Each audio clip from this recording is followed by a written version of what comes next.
ஒரு உணர்வுபூர்வமான திரைப்படத்தின் துவக்க விழாவுக்கு வந்ததில் பெருமகிழ்ச்சி அடைகிறேன். எங்களுக்கும் எதுவும் தெரியாதுன்னு சொல்லிட்டு போக முடியாது. எங்களுக்கு எல்லாம் தெரியும், இருந்தாலும் தெரியாதுன்னு சொல்லுவார் போல் டைரக்டர். ஒரு வித்தியாசமான நாள் தான். ஏதோ போட்டு கொஸ்டின் மார்க்கை போட்டு இது என்ன நடக்குதுன்னு தெரியாதுன்ற மாதிரியே ஒரு கதை. ஹீரோயினும் எனக்கு தெரியாது, ஹீரோவும் எனக்கு தெரியாது, கதையும் எனக்கு தெரியாது. தெரிஞ்சால் கண்டுபிடிச்சி சொல்லுங்கன்ற மாதிரி ஒரு ஒரு புதிய விதமான கண்ணோட்டத்தில் ஒரு திரைப்படத்தை, ஒரு உரிமையை மீட்டெடுக்கும் திரைப்படமா, உரிமையை மீட்டெடுக்கிற சண்டையை பற்றிய திரைப்படமா, அல்லது இப்போ என்ன நீட் என்ற ஒரு தேர்வின் மூலமாக இந்தியாவில் சந்தித்து கொண்டிருக்கிற நல்லது கெட்டது என்ன என்பதை பற்றி விவாதிக்கும் படமாகத்தான் இருக்க வேண்டும் என்பது எனது கணிப்பு. நீட்டு சில பேருக்கு நல்லது என்கிறார்கள், சில பேர் வேண்டாம் என்கிறார்கள். இது ஒரு மிகப்பெரிய சப்ஜெக்ட் தான். உச்ச நீதிமன்றமே நீட்டு விஷயத்தில் தலையிடக்கூடாது, அது சிஸ்டம் ஆஃப் எஜுகேஷன் அப்படின்லாம் சொல்லிடுச்சு. அது வேறு விஷயம். தம்பி என்ன சொல்ல போகிறாருன்னு எனக்கும் தெரியாது. அந்த நியாயத்தை எந்த இதுவும் எனக்கு தெரியாது. ஆனால் இந்த தம்பி ஏதோ சொல்ல போகிறாருன்றது மட்டும் தெரியுது. அவர் என்ன சொல்ல போகிறாருன்றதை சிறப்பாக சொல்ல எனது மனமார்ந்த வாழ்த்துக்களை நான் தெரிவித்துக் கொள்கிறேன். அதேமாதிரி ஒளிப்பதிவாளராகட்டும், நமது மலேசியாவிலிருந்து வந்திருக்கும் இசையமைப்பாளர் திரு இளவரசு அவர்கள், அவரை மலேசியாவிலிருந்து இங்கே வந்து இசையமைக்க அழைத்து வந்தது ஒரு நல்ல விஷயம். மலேசியா தமிழர்கள் இசையை நிறைய விரும்புவாங்க. நம்ம தமிழ் திரைப்பட இசையை மிக அதிகமாக நேசிக்கக்கூடிய மக்கள் மலேசிய வாழ் தமிழர்கள் தான். அவங்கள வச்சே நிறைய இசையமைப்பாளர்களுடைய பிஸ்னஸ் ஓடிட்டுருக்கு, உண்மையை சொன்னேன்.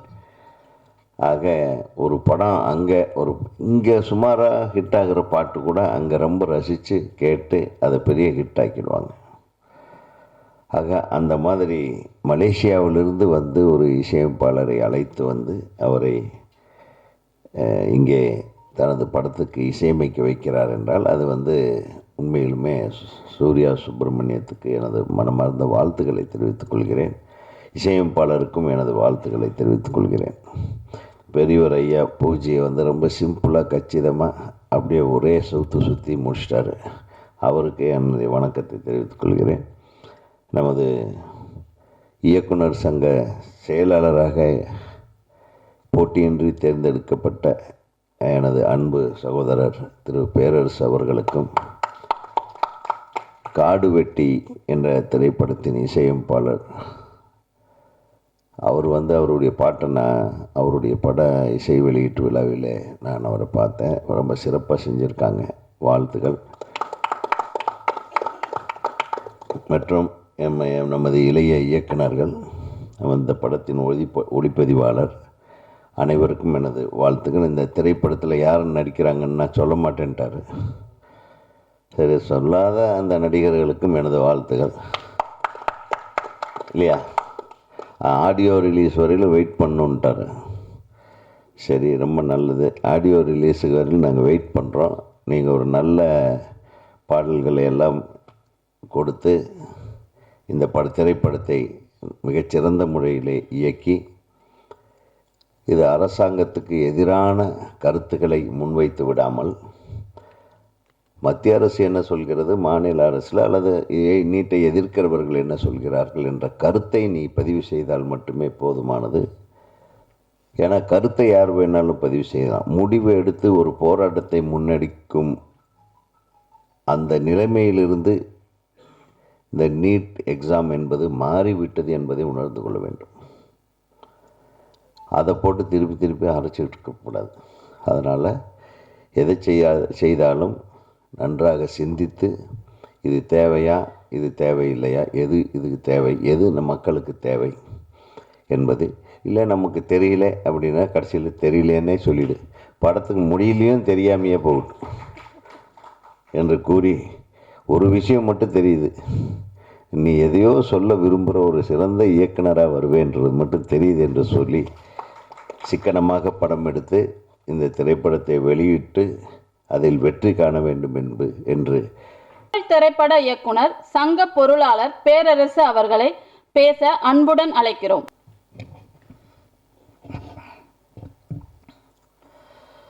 அனைவருக்கும் காலை வணக்கம்.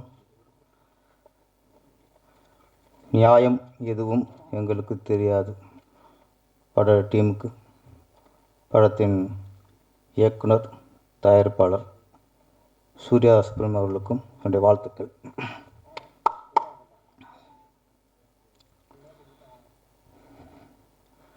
நிறைய படங்களுக்கு, அதுவும் புது இயக்குனர், சிறிய படங்கள் அப்படிங்கும்போது சொல்லும்போது நாங்கள் ஆடியோ ரிலீஸ்க்கும் சரி, இந்த பூஜைக்கும் சரி, சிறிய படங்களாக ஃபஸ்ட்டு நாங்கள் சம்மதிச்சிடும் வர்றதுக்கு. நானும் சரி, இயக்குனர் உதயகுமார் சார் அவரும் சரி. நிறைய படங்கள் வந்ததுக்கப்புறம் தான் அது எந்த மாதிரி படம், சில என்ன டைட்டிலுங்கிறதே பூஜை வந்து தெரியும். இன்னும் நைட்டு கூப்பிடுவாங்க, சார் நாளைக்கு சின்ன படம் வந்துருக்கு சார்ன்ட்டு. வந்ததுக்கப்புறம் நம்மளுக்கு யார் டைரக்டரு என்ன படம்னே தெரியும். ஆமாம், இதுவும் வந்து தான் சில விஷயங்கள் தெரிஞ்சது. ஆனால் ஒன்று பொய் சொல்கிறாங்க. ஒன்று, இவங்க வந்து நியாயம் எதுவும் எனக்கு தெரியாதுன்னு டைட்டில் வச்சுட்டு அப்புறம் அதுக்கான கேப்ஷன் மாதிரி சுருக்க நீட்னு வைக்கல. நீட்டு தான் டைட்டில். நம்ம ஏமாத்துறாக்காக அதுக்கு விளக்க வர திருக்குறளுக்கு விளக்க வர மாதிரி நியாயம் எது தேடி பிடிச்சிட்டாங்க. எண்ணுக்கு என்ன நியாயம், ஓகே. எதுவும் என்ன, ஈக்கு என்ன போடலாம், எது பாருங்க, ஓ எதுவும் ஈ, ஓகே. இன்னொரு ஈக்கு என்ன பண்ணுறது, ஓகே. எங்களுக்கு ஓகே. தெரியாதுக்கு ஒரு 10 வார்த்தை தேடிப்பாங்க, ஓகே ஓகே. டீக்கு தெரியாது, நீட்டுன்னு வச்சு விட்டு நம்மளை ஏமாத்துறதுக்கு ஒரு டைட்டில். அது உங்களுக்கு தெரியாது, எங்களுக்கு தெரியாது. என்ன நீட்டு அப்படிங்கிற ரொம்ப நாளாக ஒரு பிரச்சனை. ஒரு விஷயம் அப்படின்னா, நமக்கு நியாயமானது சமூகத்துக்கும் நியாயமாக இருக்கா?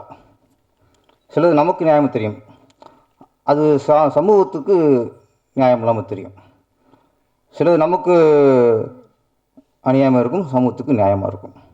ஏன்னா தனி மனிதரோட தாட்டு, ஏன்னா தனி மனிதரோட நம்முடைய பாதிப்பு, நம்முடைய நம்ம வாழ்ந்த சூழ்நிலை, இதை வச்சு நம்ம ஒரு இதை நியாயப்படுத்திக்குவோம். பொதுவாக சமூகத்தில் அது ஒரு நியாயமாக தெரியும். இந்த நீட்டும் அது ஒரு குழப்பமான ஒன்று தான். உதயகுமார் சார் ஒன்று சொன்னார். அவர் வந்து ஒரு சாதனையாளர், லெஜண்ட். அதனால் ஒரு அனுபவ ஒரு அறிவுரை மாதிரி சிரிப்பு சொல்லிக்கிறார். அதனால் இவர் மேலே உள்ள அக்கறை. ஏன்னா நம்ம ஒரு வேகத்தில் ஆரம்பிச்சிடுவோம், நாளைக்கு அது வந்து பிரச்சனைக்குள்ளே ஆகிடக்கூடாது. ஏன்னா நீங்களே தயாரிப்பாளர், நீங்களே டைரக்டர், சில நல்ல விஷயம் நினச்சி பண்ணுறது கூட நாளைக்கு சிலது பிரச்சனை அது நிற்கும். சென்சார்னு ஒன்று இருக்குது. ஆமாம், அதுலேருந்து அது கடந்து வர மாதிரி பட முடியும். அவ்வளோ மேட்டும். நீங்கள் சென்சாரில் போய் நம்ம ஒரு வேகத்தில் போய் மாட்டிக்குவோம். சிலது எல்லாம் ரத்தம் இப்போ பார்த்தா தெரியல, துள்ளு ரத்தம். என்ன அந்த ஐரம் மீன் மாதிரி ஐரம் மீன் உள்ட்டா போய் மாட்டிக்கும். அது 10 கட்டைம்பாங்க. அது வந்து போகும்போது தண்ணி ஓட்டத்துக்கு போகாது, அது எதிராக போய் விழுகிறனால தான் அந்த 10 கட்டை வச்சு அதை மைட்டில் வச்சு அந்த 10 கட்டுக்கிற மேட்டை வச்சு பிடிப்பாங்க. அது மாதிரி இந்த இள ரத்தம். உதயகுமார் சொன்னதான். நீங்கள் கருத்து எது வேணால் சொல்லலாம், மக்களுக்கு உங்களுக்கு சரியான கருத்துன்னு படுறத மக்களுக்கு கொண்டு சேர்க்கறதுக்கு பண்ணலாம். அது போய் இந்த சென்சார்ங்கிற இடத்துல போய் பிளாக் ஏறக்கூடாது. அது நீங்கள் அதை வச்சுட்டே நீ படம் பண்ணுங்க. நான் அது வந்து நீங்கள் என்னோட கருத்து சொல்லுங்கள், நீங்கள் தயாரிப்புள்ளதாக சொல்கிறேன். அதை கொஞ்சம் மைண்ட் வச்சுங்க. நல்ல ஒரு விஷயம் எடுத்திருக்காரு. அன்றைக்கி மருத்துவங்கிறது மிகப்பெரிய ஒரு விஷயம். இன்றைக்கி அதுவும் கல்வியும் மருத்துவமும் கலந்து தான் நீட். இன்றைக்கி சமூகத்தில் 2 விஷயம் தான் வேணும். இன்றைக்கி வந்து ஒரு நடுத்தர மக்கள் சம்பாதிக்கிற சம்பாத்தியம் மொத்தமே 2ல் தான் போகுது. இப்போ யாரும் சேமிக்க முடியாது. நடுத்தர வர்க்கத்தில் உள்ளவங்க சேமிக்க முடியாது. ஏன் சேமிக்க முடியாதுன்னா, ஒன்று பசங்களை படிக்க வைக்கிறதுல போயிடுது, இல்லை யாருக்காவது இப்போது ஒரு நோய் வந்துட்டால் முடிஞ்சு. ஒரு 10 வருஷம் சம்பாதிச்சு வச்சதெல்லாம் ஹாஸ்பிட்டல் போய்ட்டு வந்தால் முடிஞ்சு. அந்த டெஸ்ட் இந்த டெஸ்ட் எடுத்து காலி பண்ணிடுறாங்க நம்மளை. அப்போ இன்றைக்கி கல்வியும் மருத்துவம் தான் நடுத்தர மக்களுடைய மொத்த சொத்தையும் முழுங்கும் முதலியாக இருக்கிறது.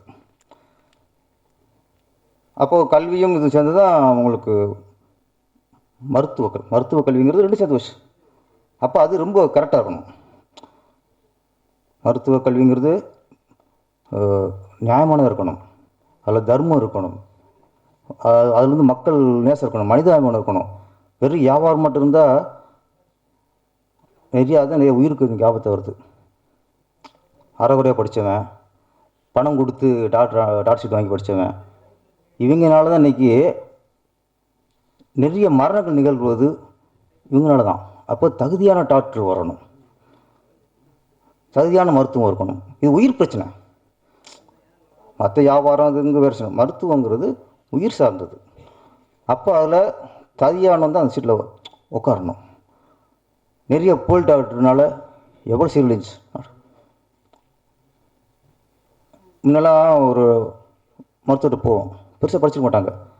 அவங்க என்ன பண்ணுவாங்கம்மா, வந்தோடனே நாடு பிடிச்சி பார்ப்பாங்க, அப்புறம் நாக்கு நீட்டுங்க அம்மாங்க, தொண்டைக்கில் டார்ச் லைட் அடித்து பார்ப்பாங்க. சிலது நம்மளை அப்படியே 4-5 டெஸ்ட்டு அவங்களே பண்ணிடுவாங்க. பண்ணிவிட்டு என்னென்ன பண்ணிச்சு, நேற்று என்ன சாப்பிட்டீங்க, இதெல்லாம் ஒரு 10 நிமிஷம் விசாரணை இருக்கும். விசாரணைக்கு அப்புறம்தான் அவர் பேனாவை எடுத்து மாத்திரை எழுதுவார். அப்போ இவ்வளோலாம் விசாரணை பண்ணி ஒருத்தர் மாத்திரை எழுதும்போது, அந்த மாத்திரை வாங்கி சாப்பிடும்போது நம்ம நம்பிக்கை சாப்பிடுவோம், நம்பிக்கை வந்துடும். எல்லாம் கேட்டு பண்ணாருங்க, அந்த நம்பிக்கையில் தான் குணமாமே தவிர அந்த மாத்திரை இல்லையா அல்ல. இப்போ என்ன பண்ணுறான், போனவுடனே என்ன சார் நேற்று ஃபீவர் சொல்லும்போது எழுத ஆரம்பிச்சிடாப்புல. அப்படியா அவன் சொல்லிட்டு இருக்கான், அவராக எழுதிட்டே இருக்காரு, இது வாங்கி சாப்பிடுங்க. அதுவும் இந்த மெடிக்கலில் போய் வாங்குங்கிறாங்க, அது வேறு. கீழே சைன் பண்ணி கீழே வந்து 10ஆம் மெடிக்கல் ஏதோ மெடிக்கல் சொல்லி இங்கே வாங்க அடுத்த தெருவில் இருக்கோம்.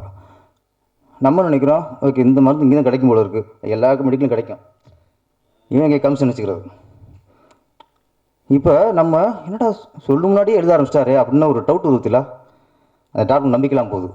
அப்போ அவன் எழுதி கொடுத்து மாத்திரை சரியாக இருந்தால் கூட சரியாக வராது. ஏன்னா டாக்டர் மேலே நம்மளுக்கு நம்பிக்கை வரலை. அப்போ டாக்டருங்கிறது மக்களுக்கு நம்பிக்கையானவனாக இருக்கணும், அவன் தகுதியானவனாக இருக்கணும். அப்போ மருத்துவங்கிறது மிகப்பெரிய விஷயம், உயிர் பிரச்சனை. நம்ம நம்பி நம்ம உயிரை வந்து நம்ம உடம்பை உயிரோட நம்பி ஒப்படைக்கிறோம். அப்படியாவது எப்படி இருக்கணும், அதுக்கு தகுதியான படிப்பு வேணும்.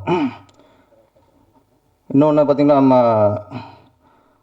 10th ஃபெயில் ஆனதுக்கு நிறைய பேர் இறந்து கேள்விப்பட்டிருக்கோம். என்னடா 10th ஃபெயிலாக போயிட்டான். ஆண்கள் அதிகமாக இருக்குல்ல, லேடிஸ் நம்ம அதிகம் கேள்விப்படும். +2 ஃபெயிலாக போன சில பெண்கள் மாணவிகள் தற்கொலை பண்ணிக்கிறாங்க. எங்கேயாவது டிகிரியில் எனக்கு இத்தனை இது இருக்குது அரியர்ஸ் இருக்கு நான் தற்கொலை பண்ணியிருக்கானா? பண்ண மாட்டான். MBBS படிச்சுட்டு அதில் தேர்வாகாமல் போய் யாராவது தற்கொலை பண்ணியிருக்காங்களா? IAS IPS. ஏன்னா அந்த டிகிரியில் முடிக்க அவங்களுக்கு மெச்சூரிட்டி ஏறும். அந்த தற்கொலை ஃபெயிலாக போனதாலாம் உயிரை வராது. எங்கே வரும்னா 10th +2 நீட்டுங்கிறது அந்த +2 பாட்டு தானே, அதுக்கப்புறம் போகிறது தானே. அந்த ஏஜ் இப்போ ட்ரெயினில் சாங்கில் போட்டாங்க அனிதா, தமிழ்நாட்டே உழுக்குன ஒரு மரணம். இன்ன வரைக்கும் அது அந்த அனிதா சகோதரி அனிதா இருந்து எத்தனை வருஷம் ஆகிப்போச்சு. இன்றைக்கி அந்த அந்த மரணத்தை தான் நம்ம வந்து பதிவாக போட்டுக்கிருக்கோம். எது நான் என்ன சொல்கிறேன்னா, மரணம் வந்து தீர்வாயிடுறது, ஒரு மரணம் தீர்வாயிடுறது. அப்போ நீட்டு வந்து அது இவ்வளோ இருக்குது அப்படின்னா அந்த மாணவி வந்து தற்கொலை பண்ணாமல் அதை எதிர்த்து போராடிக்கணும். அதுதான் வெற்றி அந்த பொண்ணுக்கு. இறப்புங்கிறது நம்ம வந்து இப்போவே நியாயம் இல்லை, இங்கே பேசிக்கிறவங்க பின்னாடி.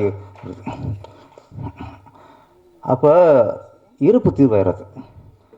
இன்றைக்கி அந்த பொண்ணு இறப்பை வந்து நம்ம ஒரு அனுதாபத்துக்குள்ளே தான் பண்ணியிருக்கோமே தவிர, அது ஒரு மூலதனம் வச்சு தான் நம்ம பேசியிருக்கோமே தவிர, அந்த குடும்பத்துக்கு அந்த இழப்பு ஈடாகுமா?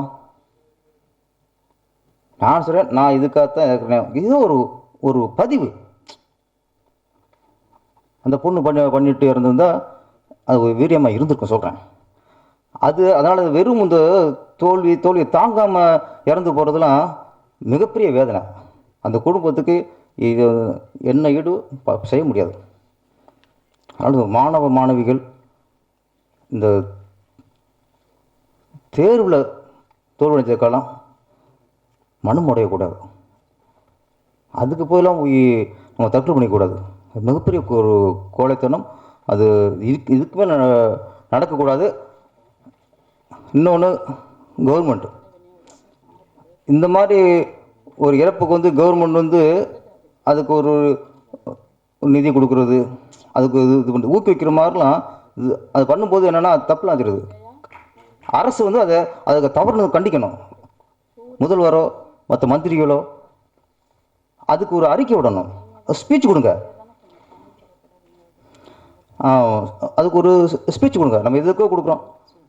மாணவர்களுக்கெல்லாம் ஒரு விழிப்புணர்வு. தேர்வு தோல்விங்கிறது வாழ்க்கையில் தோற்றதா இல்லை. வாழ்க்கை வெற்றி எத்தனையோ பேர் படிப்பு தோற்றவங்க தான், படிக்காதவங்க தான். எத்தனை உதாரணம். காமராஜர் உதாரணம், இந்த நாட்டை ஆண்டிருக்காரு. இதெல்லாம் பொறுப்பில் உள்ளவங்க, பதவியில் உள்ளவங்க இதை தாங்க பேசணும். நான் அதை ஒழிச்சிருவேன், இதை ஒழிச்சிருவேன், அவனத்துக்கு உள்ளே வச்சுருவேன், இவனத்துக்கு உள்ளே வச்சுருவேன், இது அவங்களுக்கு தேவை? அப்போ அனிதா மாதிரி இந்த மனமுடைந்தவர்களுக்கு தெம்பு கொடுக்க வேண்டியது, அவங்களுக்கு தைரியம் கொடுக்க வேண்டியது கவர்மெண்ட்டோட பொறுப்பு. நீங்கள் எங்கே இருந்தாலும் போய்ட்டு இப்போ 10 லட்சம் அறிவிச்சிருக்க, அது அறிவிக்கலாம் கொடுங்க நீங்கள் ஃபஸ்ட்டு. அப்போ 10 லட்சம் ஈடாகுமா அந்த குடும்பத்துக்கு? எங்களுக்கு தேவை, நம்ம நாட்டு மாணவர்களுக்கு தேவை தைரியம். அந்த தைரியத்தை இந்த அரசாங்கமும் மந்திரிகளும் கொடுங்க முதல்ல. இந்த பணம்லாம் அதுக்கப்புறம் விஷயம். அது வந்து அதுக்கு ஒன்றதுக்கு யூஸ் ஆகுது. ஃபஸ்ட்டு 10 லட்சம் இல்லை, என்ன சார் 10 லட்சம்? அந்த பொண்ணுக்கு மதிப்பு என்ன ஆகும்? சூர்யா சுப்பிரமணியம் அவர் ஏதோ ஒரு பாதிப்பு, அவருக்கு ஒரு நியாயம் இருக்கும். எங்களுக்கு நியாயம் எதுவும் தெரியாதுன்னு டைட்டில் வச்சா கூட அவருக்கு ஒரு நியாயம் இருக்கும். அதனால் இந்த படத்தில் ஒரு நியாயமான கருத்தை, எங்களுக்கு நியாயம் எதுவும் தெரியாதுன்ட்டு அப்படி போயிடக்கூடாது. தெரியும் உங்களுக்கு, ஆனால் படத்தில் அவங்க கருத்தில் ஒரு நியாயம் இருக்கணும். அந்த நியாயம் கண்டிப்பாக ஜெயிக்கணும். நீங்கள் புது ஒரு சமூகத்துக்கான விஷயங்களை நீங்கள் சொல்லணும். இந்த படம் மிகப்பெரிய வெற்றி அடைய வேண்டும். இந்த ஒரு வெற்றி மூலமாக ஒரு புது இயக்குனர், புது மியூசிக் டைரக்டர், கேமராமேன், நிறைய டெக்னீஷியன்கள்லாம் இருக்காங்க. ஒரு படம் வெற்றி அடைஞ்சாலே நிறைய டெக்னீஷியனுக்கு ஒரு வாழ்வு கிடைக்கும், ஒரு தொழிலில் பெரிய வெற்றி கிடைக்கும். இந்த படம் வெற்றி அடைய என்னுடைய மனமார்ந்த வாழ்த்துக்கள். நன்றி, வணக்கம். பாண்டிச்சேரியில் 9 வயசு சிறுமி. நம்ம என்ன இது மனசில் மிகப்பெரிய அதிர்ச்சியாக இருக்கும், பெரிய காயமாக இருக்கும். இதில் அந்த செய்தியை கேட்டோன்னே மனசு உறைஞ்சி போகுது. என்ன அது கொஞ்ச நாளில் இது கடந்து போகும்போது அடுத்து இன்னொன்று நிகழும். அதை நினச்சிட்டு இப்படி பண்ணிட்டாங்களேன்ட்டு. சட்டம் சரியாக இருக்கணுங்க. நீங்கள் மற்ற கொள்ளை அடிக்கிறான், அதை அடிக்கிறான், போதைப் பொருள் வைக்கிறான், இது இது வந்து அடுத்து இதுக்கு என்ன தண்டனை, கடும் தண்டனை வேணுங்கிற அடுத்த விஷயம். ஆனால் பலாத்காரம், ஒரு பொண்ணை ஒருத்தன் பலாத்காரம் பண்ணான்னா அவனுக்கு சிறை தண்டனை இருக்கக்கூடாதுங்க, மரண தண்டனை தான் இருக்கணும். நீங்கள் உடனே அவனுக்கு அந்த நேரத்தில் மரண தண்டனை கொடுத்து அது எல்லா டிவிலையும் அது டெலிகாஸ்ட் பண்ணாதான் இந்த மாதிரி என்ன உள்ளவங்களுக்கு அது அழியும். நம்ம சொல்லிட்டே இருக்கோம். நான் சொல்லி இது ஒன்றும் பிட்பாய்ட் கேஸா, அது இல்லை கடவுதி திருடின கேஸா தண்டனை கொடுக்குறதுக்கு? எவன் திருந்துறான்? வருஷம் எத்தனை நடந்துட்டு தான் இருக்குது. அது காரணம் நான் சொல்கிறேன், அதுக்கு காரணம் நம்ம சட்டத்தில் அதுக்கு சரியான தண்டனை இல்லைங்கிறது தான் தொடர்ந்து இந்த பாலியல் பலாத்காரம். 9 வயசு சிறுமியை ஒருத்தன் கற்பழித்து கட்டி கொண்டிருக்கானா? ஏன் கொள்றான்?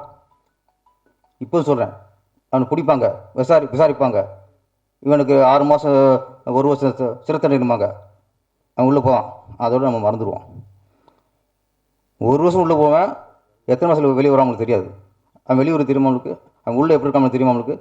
இதை விட வசதியாக உள்ளே இருப்பான் சார். வெளியே இருக்கிறத விட இந்த மாதிரி கற்பழிக்குள்ள உள்ளே வருவான், இதோட வசதியாக இருக்கா சார் உள்ள? அப்புறம் திருப்பி வருவான், இன்னொரு பொண்ணை கற்பழிப்போம், உள்ளே ஜாலியாக இருக்கணும் போவான். என்ன தண்டனை? இதுக்கு மட்டும் இந்த சிறை தண்டனை அதெல்லாம் இருக்கக்கூடாது, மரண தண்டனை தான். வெட்டுங்கிறேன், வெட்டி சுட்டுக் கொள்ளுங்க நடு ரோட்டில் வச்சு. அப்போ அந்த மீடியாக்கில் ஒரு எல்லா மீடியாவுக்கும் போவோம், எல்லா மீடியாவுக்கு முன்னாடி அவனை ஒரு சுட்டுக் கொடுங்க சார், 2 விட நம்ம தண்டனை கொடுங்க. ஒரு பயலுக்கு இந்த மாதிரி எண்ணம் வராது. ஒரு பொண்ணை அவன் பார்த்து கை வைக்கும்போது அந்த வீடியோ ஞாபகத்துக்கு வரும், நடுவில் சுட்டு கொண்டாங்கன்ட்டு. தயவுசெய்து மற்ற எல்லா இது கூட நீங்கள் 1 வருஷம் 2 வருஷம் ஆயுள் தண்டனை கொடுத்துங்க. அதுவும் இந்த மாதிரி 9 வயசு சிறுமியை கொண்டிருக்கானா மனுஷன் இல்லை. சிறைங்கிறது ஒரு குற்றம் செய்த மனுஷனுக்கு தான், மிருகத்துக்கு இல்லை. மிருகத்தை அடிச்சு வெறி நாயை அடிச்சு கொள்ளணும் சார். ஃபர்ஸ்ட் நன்றி, வணக்கம். இப்படத்தின் இயக்குனர் சூர்யா சுப்பிரமணியன் அவர்களை அன்புடன் அனைவருக்கும் வணக்கம்.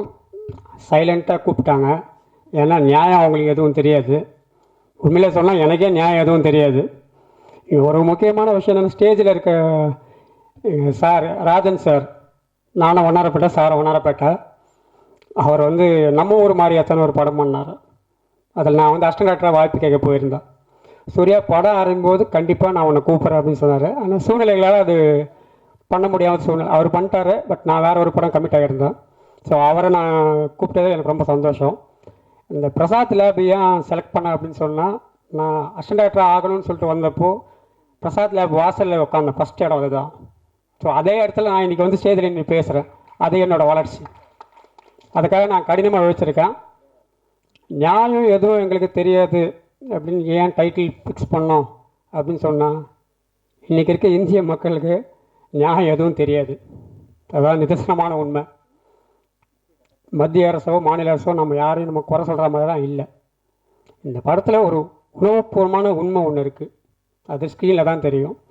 டெக்னீஷியன் மட்டும் அவங்க சொல்லியிருக்கோம் ஓரளவு. ஆர்டிஸ்ட் யாரையுமே சொல்லலை. ஆர்டிஸ்ட் வந்து நம்ம ஆடியோ லான்ச்சில் உங்களுக்கு தெரியும். ஸோ இந்த படம் வந்து உங்களோட உணர்வுகள் என்ன சொல்ல வருது அப்படின்றதுக்காக நீங்கள் வெயிட் பண்ணுங்கள்.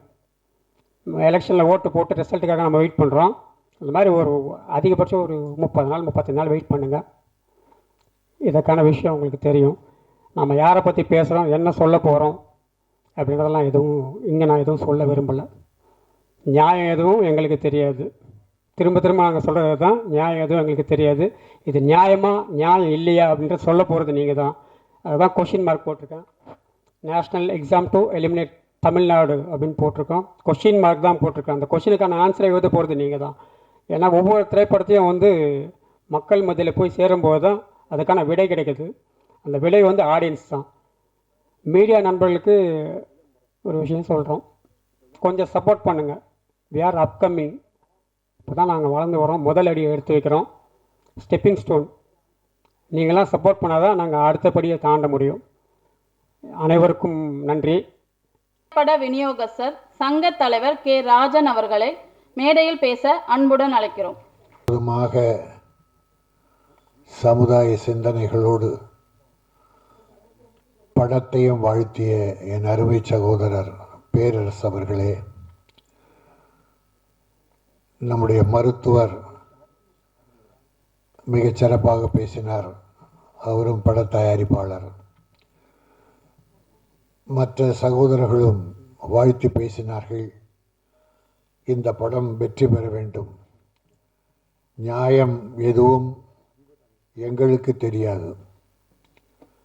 நியாயம் என்பதே அவனுக்கும் தெரியாது. எது நியாயம் எது அநியாயன்றதே எனக்கு தெரியல. அநியாயங்கள் எல்லாம் இன்றைக்கு நியாயங்களாக சித்தரிக்கப்படுகிறது. நீங்கள் அரசியலில் எடுத்துக்கிட்டால் 1000 அக்கிரம் பண்ணுறானுங்க. கொஞ்சம் நெஞ்சம் அக்கிரம் இல்லை. லஞ்சம் வாங்கிறதுலேருந்து,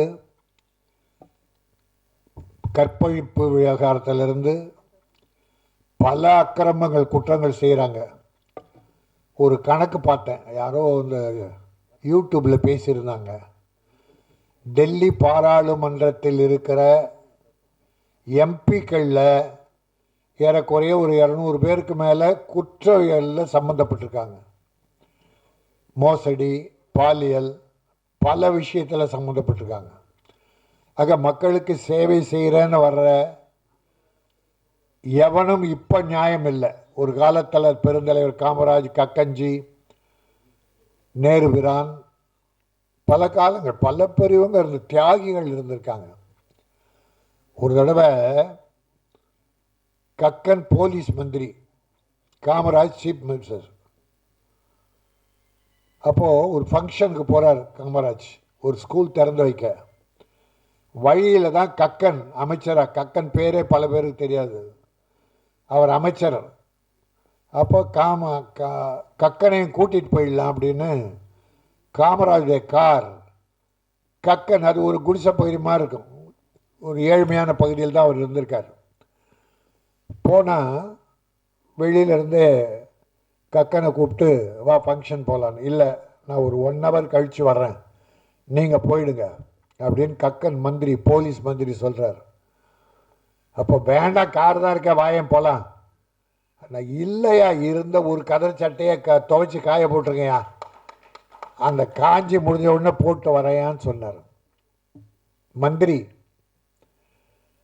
இப்போ சட்டை, பட்டு சட்டை, பட்டை வேட்டி, இதெல்லாம் எத்தனை 100 இருக்குன்னு தெரியல. காலையில் ஒன்று, சாயந்தரம் ஒன்று போடுறாங்க, மாற்றுறாங்க, சட்டையை அடிக்கடி மாற்றுறாங்க, மனைவிமார்களே மாற்றுறாங்க.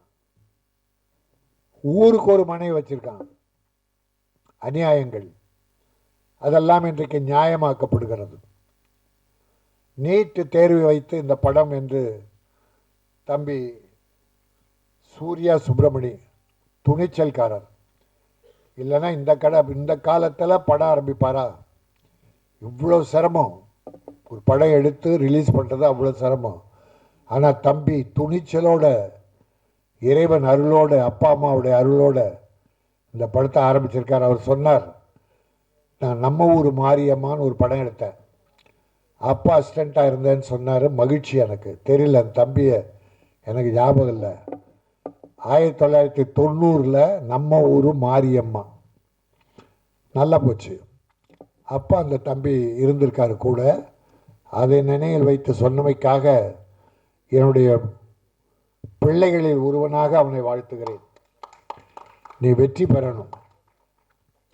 நீட்டு தேர்வு என்ன அக்கிரமம் தெரியுங்களா? எத்தனையோ குழந்தைகள் வாழ்க்கை இழந்துட்டாங்க, உயிரை பணையம் வச்சுட்டாங்க. அப்போ கூட இறக்கம் இல்லை, சுப்ரீம் கோர்ட்டில் இருக்குன்றாங்க. என்ன கேட்குறோம்? ஒரு ஸ்டேட்டுக்குரிய அளவில் நாங்கள் பண்ணிக்கிறோம், ஒவ்வொரு ஸ்டேட்டும் பண்ணட்டுமே. இப்போது தமிழ்நாட்டில் இருக்க பிள்ளைகளை பூனாவில், ராஜஸ்தானில் சென்டர் கொடுக்குறாங்க.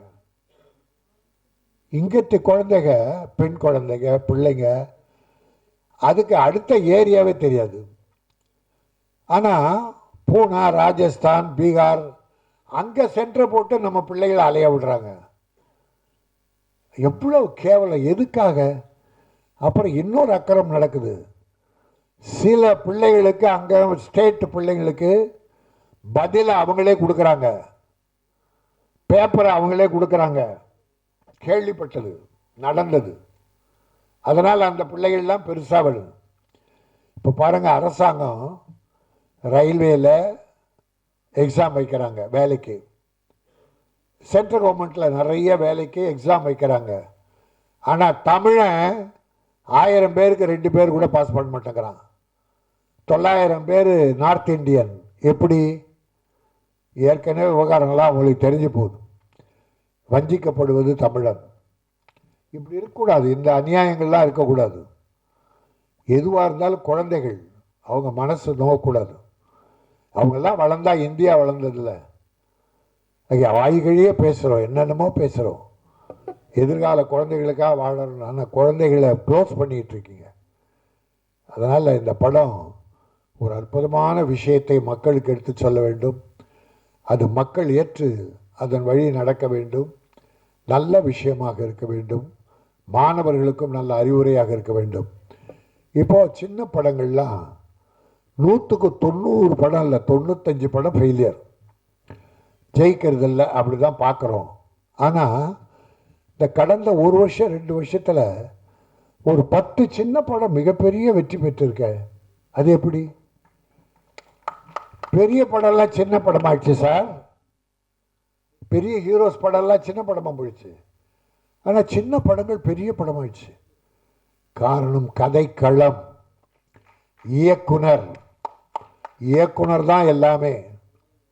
ஹீரோக்கள்லாம் அப்புறம்தான். ஆனால் இப்போ பல பெரிய இயக்குனர்கள் பெரிய கதாநாயகனுக்காக கதை எழுதுகிறாங்க. அதனால் அது தோல்வி அடையுது. கதை எழுதிட்டு கதாநாயகனை போட்டிங்கன்னா பாஸ் ஆகும். நான் வருத்தத்தோடு ஒரு விஷயத்த சொல்கிறேன். நான் அதிகமாக ஹிந்தி படம் பார்த்ததில்லை. ஆனால் ஒரு நாள் பார்க்க வேண்டிய சந்தர்ப்பம் வந்தது. சக்தே இந்தியா. சே, என்ன படம் சார். ஒரு ஆக்கியை வச்சு பெண் பிள்ளைகள், ஒவ்வொரு ஸ்டேட் பிள்ளைகள்லாம் சேர்த்து ஷாருக் கான் அவர் தான் கோச். அவரா பரிதாபம் என்னன்னா, இந்தியா பாகிஸ்தான் மேட்ச் நடக்குது, அதை இந்தியா தோற்று போகுது. அதான் ஒரு பாகிஸ்தான்காரனுக்கு ஷாருக் கான் கை கொடுத்துட்டார். இந்தியா தோத்துருச்சு, பாகிஸ்தான் ஜெயிச்சிச்சு. ஒரு ஃப்ரெண்ட்ஷிப்பில் ஒரு கை கொடுத்துட்டார் சார். ஸ்போர்ட்ஸில் இதான் நாகரிகம். தோத்தாலும் கை கொடுக்கணும், வாழ்த்தணும். ஆனால் அந்த ஊர் ஜனங்கள்லாம் சேர்ந்து ஷாருக் கான் குடும்பத்தையே காரி துப்பி பாகிஸ்தான்காரனுக்கடா கை கொடுக்குறேன்னு வீட்டை அம்மாவோட காலி பண்ணிட்டு போயிடுறான். போயிட்டு அப்புறம் யாரையோ ட்ரை பண்ணி ஒரு கோச் ஆகி ஒரு ஊர் ஸ்டேட்டில் இருக்க பிள்ளைங்க, தமிழ்நாடு, ஆந்திரா, மகாராஷ்டிரா, பெண் பிள்ளைகள் ஒரு கோச் ட்ரை பண்ணுறார் சார், ட்ரைனிங் கொடுக்குறார். அதில் அந்த பிள்ளைகளுக்குள்ள ஒரு ஈகோ, அந்த கேர்ள்ஸுக்குள்ளே ஒரு ஈகோ போராட்டம், அதை சமாளிக்கிறார். சமாளித்து கடைசியில் எல்லா பிள்ளைகளும் பிரமாதமாக ட்ரெயின் பண்ணி வேர்ல்டு கப்பு ஜெயிக்க வைக்கிறார் சார். இதான் சார் கதை. என்ன சார், ஒரு லைன் மிஸ் ஆகி வேற ரூட்டுக்கு போகல சார். கதை ஒரு இன்ச்சு கூட வேற போகல. சாங் கிடையாது, ஒரே ஒரு பேக்ரவுண்ட் சாங். குரூப் டான்ஸ் கிடையாது, லவ் கிடையாது, அவருக்கு ஒரு காதலி கிடையாது. கதை எடுத்து அப்படி கொண்டு போய் முடிச்சார் சார். ஆனால் அதே படத்தை தமிழ்நாட்டில் ஒருத்தர் எடுத்தார், அதே கதை தான். ஆனால் இது ஃபுட்பால் மேட்ச். ஹீரோவுக்கு ஒரு காதலி, அவன் இன்னொருத்தனை கல்யாணம் பண்ணிக்க சர்ச்சுக்கு போனால் அங்கேருந்தே இவனை கண்ணடிக்கிறான். யார்? ஹீரோவை பார்த்து கண்ணடிக்கிறா சார், கல்யாணம் பண்ணிக்க போகிற பொண்ணு. அப்புறம் கல்யாணம் நின்று போகுது. பிறகு அவருக்கு ஒரு ரவுடி அப்பா. கதையை கந்தர கோலம் பண்ணி அதை ஆக்கி இது ஃபுட்பால். செலவு என்ன இது, அது செலவு என்ன, இது செலவு என்ன. இல்லை, கதையை எப்படி ஹீரோவுக்காக மாற்றுறாங்கன்றதுக்காக சொல்ல வரேன். ஆனால் இப்போ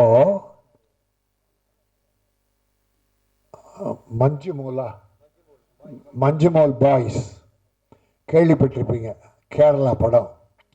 ஒரு ஊரில் கிராமத்தில், மஞ்சுமோல் கிராமத்திலேருந்து 10 பசங்க கொடைக்கானல் வந்து சுற்றுலா வர்றாங்க. ஒரு பையன் தவறி விழுந்துறான் சார், அவனை காப்பாற்றணும். இதுதான் சார் கதை. சார் உலகத்தில் எல்லாம் ஏற்றுக்கிட்டான் சார். இன்றைக்கி தமிழ்நாட்டில் ஓஹோன்னு ஓடிக்கிட்டு இருக்கு, எல்லா மொழியிலையும் ஓஹோன்னு ஓடிக்கிட்டு இருக்கு. சின்ன படம் சார், கேரளாவில் இயற்கையாக எடுக்கிறாங்க சார், ரொம்ப இயற்கையாக படத்தை எடுக்கிறாங்க.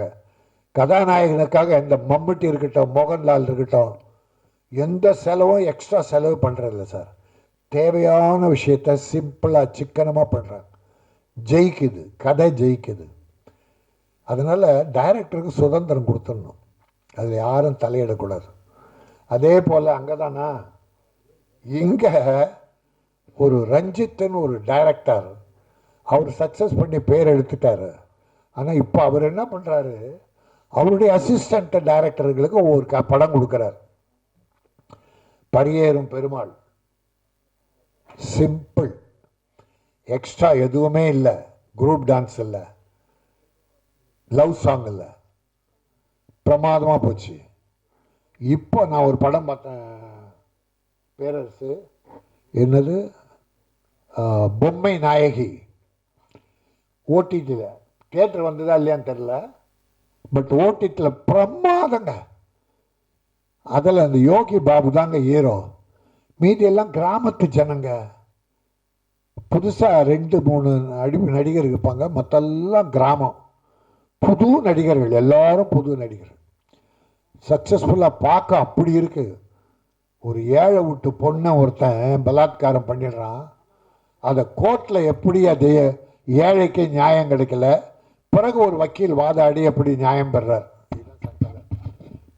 பிரமாதமாக பண்ணியிருக்கு சார். இன்னொன்று ரஞ்சித்துது ப்ளூ ஸ்டார்னு ஒரு படம் பார்த்தேன், கிரிக்கெட். ரஞ்சித், நீ வாழ்க, தமிழின் பெருமையை உலகம் கொண்டு போகிறாய். அவர் தான் சார்பட்டான் ஒரு இயற்கையாக பாக்ஸிங் எடுத்தார், பிரமாதம். அவர் பண்ணல, அதெல்லாம் கதையை செலக்ட் பண்ணி அசிஸ்டண்ட்டை விட்டு டைரக்ட் பண்ண வச்சு சக்ஸஸ் பண்ணி கொடுக்குறார். அப்படிப்பட்ட பெரிய வளர்ந்துட்ட டைரக்டருங்க அப்படி பண்ணணும். இளைஞர்களை ஊக்குவித்து வளர வைக்கணும், நல்ல படங்கள் பண்ணணும். போல் நான் நியாயங்கள் எதுவும் எனக்கு தெரியாதுன்றதுக்கு நான் ஒரு 5 நாள் ஜெயிலில் இருந்தேன். இந்த திருட்டு விசிடி எடுத்து போராடி ஹேராம் வச்சிங்களேன், அதில் தான் பர்மா பசார். ஜெயிலில் இருந்தப்போ ஒவ்வொரு குற்றவாளிகளை விசாரித்தேன் சார். தவறே பண்ணாத பல பேர் ஜெயிலில் இருக்காங்க. அவங்க ஜாமீன் எடுத்து வெளியே வர காசு இல்லாத ஏழைகள். ஆனால் அந்த தவறை பண்ணவன் பணக்காரன். போலீஸே செட் பண்ணி பணக்காரனை தப்பிக்க விட்டு அந்த ஏழை ஜெயிலில் போட்டாங்க. அவனால் ஜாமீன் கூட எடுக்க முடியவில்லை. பல வருஷம் உள்ளே இருந்தாங்க. அப்படி பலரை சந்தித்தேன். குற்றம் செய்யாதவர்களெல்லாம், நியாயவான்களெல்லாம் அநியாயவான்களாக உள்ள போட்ட உண்டு. கற்பழிப்புக்கு என் அருமை சகோதரர் பேரரசு சுட்டு தள்ளணுன்னாரு. சட்டம் என்ன சட்டம்? அங்கே ஒரு மல்யுத்த வீரர் கூட ஒரு மல்யுத்த வீராங்கனை எதுவும் தொட்டு தப்பு பண்ணிட்டாருன்னு இன்ன வரைக்கும் அது ஒன்றும் சக்ஸஸ் ஆகலை. அந்த பொண்ணும் பதக்கத்தெல்லாம் தூக்கி போட்டுருச்சு. எல்லா இடத்துலையும் இருக்குது, இங்கே இல்லை, எல்லா நாடு பூரா இருக்குதுன்னா அந்த அக்கிரமங்கள் பெருகி போயிட்டு அதை எடுத்து சொல்லுகிற நியாயம் எதுவும் எங்களுக்கு தெரியாது. தெரிஞ்சுக்கணும், நியாயமானவர்கள் அதை தெரிஞ்சுக்கணும், நியாயத்துக்காக போராடணும், அநியாயக்காரனை எதிர்க்கணும், சட்டம் ஒழுங்கை எதிர்த்து போராடணும் தப்பு பண்ணால். ஆகவே இந்த அற்புதமான நியாயம், இந்த தைரியம் கூட தைரியம் இந்த டைரக்டருக்கு இப்படி ஒரு தலைப்பை வைக்கிறது. இதனால் கதையிலும் ஏதோ புதுமைகள் புரட்சிகள் இருக்கும் என்பதிலே நான் மகிழ்ச்சியோடு வரவேற்கிறேன். ஒரு தமிழ் பெண்ணை கதாநாயக போட்டிருக்கிறார். என்ன கிருஷ்ணமா? திவ்யா கிருஷ்ணன், தமிழ் மகள், அழகிய தமிழ் மகள். அப்படி தமிழில் இருக்கவங்கள போடுங்க, இல்லைன்னா வேற பார்க்கலாம். முதலில் தமிழ் நடிகர்கள், டெக்னீஷியன்ஸ் எல்லாரையும் தேர்ந்தெடுத்து போட்டு படம் வெற்றி பெற தம்பி சூர்யா சுப்பிரமணியம் அவர்களை மனதார வாழ்த்துகிறேன். இசையமைப்பாளர் மலேசியா அவர் மிக அற்புதமாக பண்ணியிருப்பார் என்ற நம்பிக்கை இருக்கிறது. கேமராமேனை வாழ்த்துகிறேன். நடிப்பவர்கள், டெக்னீஷியன்ஸ் எல்லோரும் வாழ்த்தி, சுப்பிரமணியம் நல்ல பாதையில் இதை கொண்டு சென்று நீ வெற்றி பெற வேண்டும். என்னுடைய வாழ்த்துக்கள். நன்றி, வணக்கம்.